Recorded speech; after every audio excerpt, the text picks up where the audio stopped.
You ask Tiger to solve. This deals with linear equations with one unknown. The final result is x equals 15. Let's solve it step by step. Group all x terms on the left side of the equation. Subtract 6x from both sides. Group like terms. Simplify the arithmetic. Group like terms.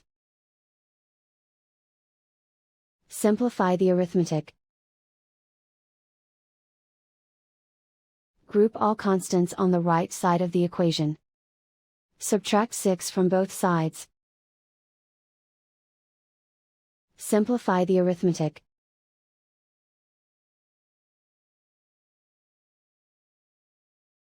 Isolate the x. Divide both sides by -2. Cancel out the negatives.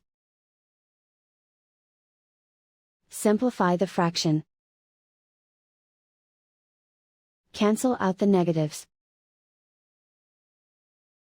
Find the greatest common factor of the numerator and denominator.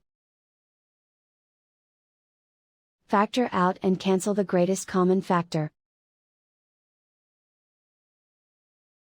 And so the final result is x equals 15.